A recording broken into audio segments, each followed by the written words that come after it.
ભારત વર્ષમાં શ્રી રામનો જય જયકાર અને ગુજરાતના વિવિધ મંદિરોમાં અદ્ભુત શોભા જોવા મળી।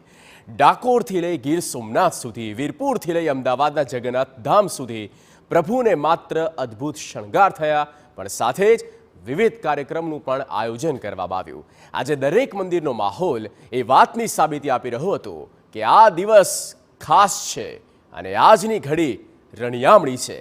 વાત છે અમદાવાદના પ્રસિદ્ધ જગન્નાથ ધામની। અહીં આજે વિશેષ આયોજન કરવામાં આવ્યું અને આ મહામહોત્સવને આજે ડાકોરમાં પણ રણછોડરાયજીને મંગળા આરતી બાદ કેસર સ્નાન કરવામાં આવ્યું અને અત્યંત દિવ્ય શણગાર પણ કરવામાં આવ્યો। અરવલ્લીના પ્રસિદ્ધ યાત્રાધામ શામળાજી મંદિરમાં પણ જાણે 16 કળાએ ખીલ્યું હતું ભગવાન શામળિયાનું મંદિર। શ્રી રામ જેવા જ વસ્ત્રો, આભૂષણ સહિતનો શણગાર કરવામાં આવ્યો। રામ સ્વરૂપે શામળિયા શેઠના દર્શન કરી ભક્તો ભાવ વિભોર બન્યા અને સોમનાથ તીર્થ ક્ષેત્રમાં આવેલા શ્રી રામ મંદિરમાં પણ આજે વિશેષ અભિષેકનું આયોજન કરાયું। અહીં બિરાજમાન શ્રી રામ, સીતા, લક્ષ્મણ અને હનુમાનજીને સરયુ નદી સહિતના 9 પવિત્ર તીર્થ જળની અભિષેક કરવામાં આવ્યો હતો।